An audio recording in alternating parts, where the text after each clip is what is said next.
नमस्कार साथियों, कैसे आप सब। आशा और उम्मीद है आप सब अच्छे होंगे। सोचिए, हम सबको कुछ ऐसा लगता है कि यार यह काम तो मैं नहीं कर पाऊंगा, यह काम मुझसे तो नहीं हो पाएगा, और हम बस उसे छोड़ देते हैं। और अगर किसी दिन आपको यह पता चले कि आपके अंदर एक ऐसी असीम शक्तियां हैं जो आपके अंदर ही छिपी बैठी हैं, तो आपको कैसा महसूस होगा और आप फिर क्या रिएक्ट करेंगे यह सुनकर। यह कहानी एक ऐसे वीर की है जो पूरे ब्रह्मांड को हिला सकता था, लेकिन खुद को एक साधारण सा समझता था। ये कहानी है पवन पुत्र हनुमान की। इस कहानी में हम जानेंगे हनुमान जी के उनके संदेह से लेकर शक्ति के जागरण तक। और भाई, ये कहानी आपको सुनने मात्र से ही आपके अंदर कुछ बदलाव आ जाए, ये 100% है। मैं श्योर लिख के दे रहा हूँ। बस आप इस कहानी को ध्यान से सुने और लास्ट तक इस वीडियो में बने रहें। जो जो चीजें मैं आपको बताऊंगा वो बिल्कुल आपके जीवन से जुड़ा हुआ है, तो वीडियो को स्किप ना करें और वीडियो के लास्ट तक जरूर बने रहें, क्योंकि कहावत कही गई है कि अधजल गगरी छिलकर जाए, आधा ज्ञान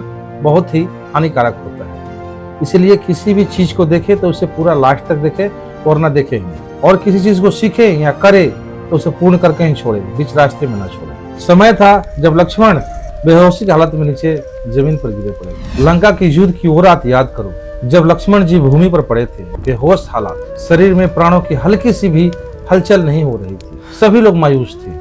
राम जी के चेहरे पर पहली बार डर था और एक मायूसी। हनुमान जी की आंखों में तनाव था, पर अंदर एक और चीज थी, और वो थी संदेह। ऊपर से वैद्य सुसैन बोल उठे, जीवन बचाना है तो हिमालय से संजीवनी बूटी को लाना ही पड़ेगा, वरना सब खत्म हो जाएगा। इतना बात सुनते ही राम जी ने सीधा हनुमान जी की तरफ देखा और कहा, हनुमान, सिर्फ तुम ही कर सकते हो। लेकिन हनुमान जी के मन के अंदर एक आवाज गूंज रही थी, क्या मैं कर पाऊंगा?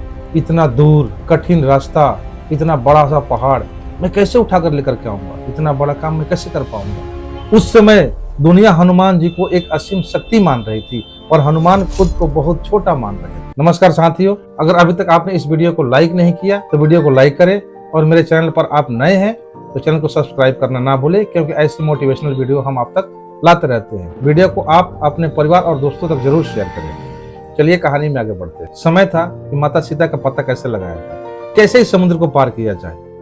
उस समय हनुमान जी मौन अवस्था में समुद्र के किनारे खड़े थे। लक्ष्य बस एक था, लेकिन मन में कई सवाल उठ रहे थे। क्या मैं सच में उड़ सकता हूँ?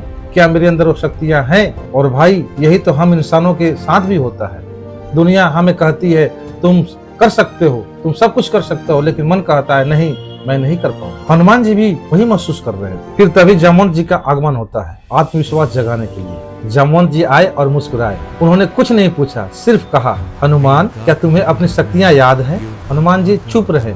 जामवंत जी फिर बोले, तुम वो हो जिसने बचपन में सूरज को लाल फल समझकर निगलने की कोशिश की थी। तुम वो वीर हो जिसका नाम लेते ही भूत प्रेत भाग जाते हैं। तुम वो हो जिसके अंदर देवताओं ने अपनी शक्तियां समर्पित की थी।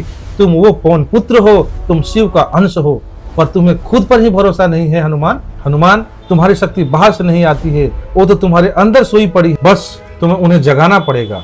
यह सुनकर हनुमान के भीतर कुछ अजीब सी हरकत हुई। हनुमान जी जाग उठे। उन्होंने कुछ अजीब सा महसूस किया। जामवंत जी की इतनी बात सुनकर हनुमान जी के भीतर एक हलचल पैदा हुई। उन्हें कुछ महसूस हुआ कि नहीं, मेरे अंदर कुछ है। और भाई, हम सबके अंदर भी ऐसे ही सोई हुई शक्तियां पड़ी हैं। बस कोई जामवंत चाहिए जो कहे तुम कर सकते हो, तुम उठो, तुम्हें करना होगा, तुम कर पाओगे।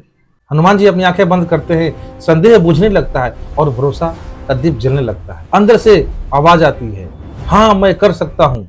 क्षण भर में उनका शरीर बढ़ने लगता है, लंबाई आकाश छूने लगती है, तेज ऐसा कि समुद्र की लहरें पीछे हटने लगती हैं। ये वो पल था जब संदेह मर चुका था और शक्तियां जाग चुकी थी। अब हनुमान जी समुद्र के ऊपर छलांग लगाने वाले हैं, असंभव को संभव कर रहे हैं। एक गर्जना हुई, जय श्री राम, और हनुमान जी ने छलांग लगाई। इतनी ऊंची छलांग कि पहाड़ छोटे पड़ गए, इतनी दूरी कि बादल भी पीछे हटने लगे। यह छलांग सिर्फ शारीरिक दूरी नहीं थी, यह उन सभी सीमाओं पर छलांग थी जो हनुमान जी ने खुद पर लगा रखी थी। जैसे हमें भी लगते हैं, मैं नहीं कर पाऊंगा, मेरे बस की बात नहीं है, लेकिन जब आप अपनी असली क्षमता को जगाते हो, तब आपका एक कदम दुनिया के 100 कदम के बराबर होते हैं। हनुमान जी के रास्ते में कई बाधाएं आई। हनुमान जी के लिए भी ये यात्रा आसान नहीं थी। दुर्गम रास्ते, रास्तों में राक्षस रोकते, सिंहिका ने पकड़ा, समुद्र के देवता मिले उन्हें, हर कदम पर बाधा ही बाधा थी। भाई जीवन में भी ये पुष्टि है कि आप सही रास्ते पर तभी हो जब आपके जीवन में बाधाएं आने लगे। हनुमान अपने रास्ते में आने वाले हर राक्षस से लड़ते हुए और अपनी विवेक का इस्तेमाल से रास्ता को पार करते गए। क्यों? क्योंकि अब मन में संदेह नहीं था, सिर्फ लक्ष्य था जिसे उन्हें पाना था। लंका सोने की नगरी रात के सन्नाटे में चमकती। हनुमान धीरे से शहर में दाखिल होते हैं। अंदर लाल लाल अग्नि, ऊपर राक्षसों का पहरा, हर तरफ अंधेरा और खतरा से भरा हुआ था। लेकिन हनुमान जी के भीतर एक ही शब्द गूंज रहा था, लक्ष्य। और भाई जब इंसान के दिल और दिमाग में सिर्फ मिशन हो तो डर भाग जाता है। आखिरकार हनुमान जी अशोक वाटिका तक पहुंच ही जाते हैं। वहाँ वो बैठी थी, अखंड तपस्विनी, अटूट धैर्य, माता सीता। हनुमान ने पहली बार उन्हें देखा, नजरें झुक गई, गला भर आया। माँ ने मुस्कुराकर बस इतना कहा, हनुमान राम को मेरा प्रणाम कहना।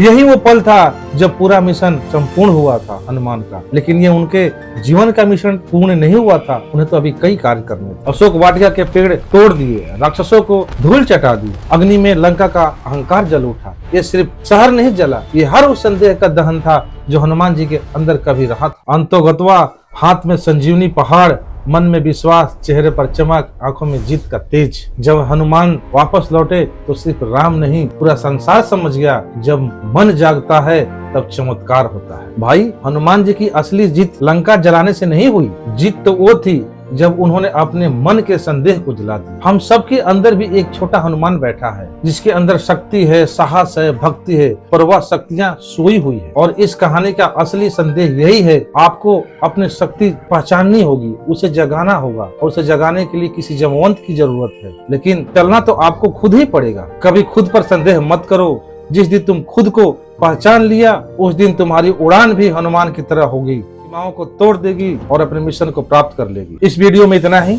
मिलते हैं अगले वीडियो में। यह वीडियो आपको कैसी लगी हमें कमेंट के माध्यम से जरूर बताएं। जय श्री राम, जय बजरंग बली।